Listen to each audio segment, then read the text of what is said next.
stage is set for a showdown in Canberra this morning with Barnaby Joyce challenging Michael McCormack for the Nationals' leadership. Leadership tensions were reignited after the resignation of Bridget McKenzie as the party's deputy leader. Let's go live now to our political reporter, Trudy McIntosh.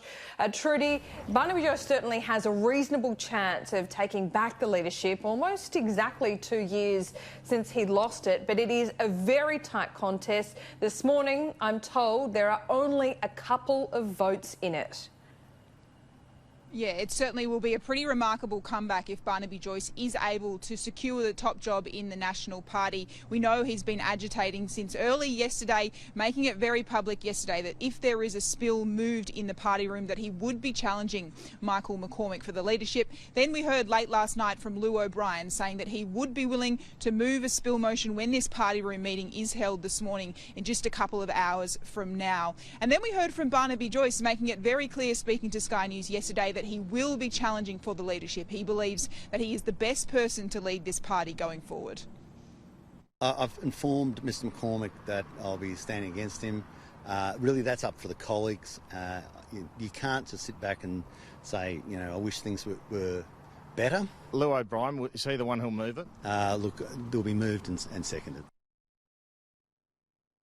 Now, this leadership meeting was initially meant to be about deciding the deputy leader position. We know Bridget McKenzie forced to resign from Cabinet and that deputy position because of the sports rort saga and what was found in that PM&C report at the weekend. But much of the focus now will be on the top Nationals leadership position. And late last night we heard Matt Canavan come out saying he is quitting the ministry because he will now be supporting Barnaby Joyce. It's an interesting turn of events because just hours earlier he was speaking to the media saying he still supported Michael McCormack. Here he was. Yes, we had a good election result, fought on some major issues, but the attacks haven't stopped. We've still got people wanting to shut down the coal industry. We've still got people wanting to take away the rights from landowners who just want to clear their land and develop stuff. Still got people who want to deny Indigenous Australians an opportunity to grow and develop. And we just need to really be in there fighting for those interests. We've still got people who don't want to have coal-fired power stations in this country. I'll add that one to the list too.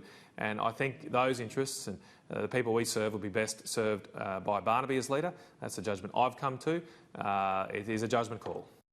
Matt Canavan is significant, Trudy, isn't he? He used to work for Barnaby Joyce. He was working in his office for quite some time before he entered Parliament. He would be described and could be described as a loyalist. But it's interesting, when you look at the numbers, they're so hard to actually predict because there's only 21 members of the Nats party room. But Matt Canavan's move last night is hugely symbolic, but he doesn't actually bring numbers with him, if you like. So, again, I'm told maybe only 1 or 2 votes in it.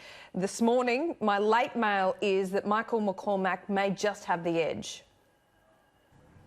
Well, we may just have the edge for now, but as we've seen for so many years with these sort of leadership contests, if Barnaby Joyce is able to get into a position where he's destabilised him, if he gets to 9 or 10, the magic number here being 11, it's hard to see how this is tenable going forward. This will continue to be an ongoing distraction, not only for the Nationals, but also for the Prime Minister, Laura. Yeah, and look, on the same token, if Barnaby Joyce just scrapes over the line with 11 or 12 votes, that's not exactly a resounding endorsement from the party room either. So you can see either way, moving forward from today, that instability will continue. Trudy, I know you've been keeping a very close eye on what's happening in the Greens as well. They're choosing a new leader. It'll be a little bit more straightforward though, won't it?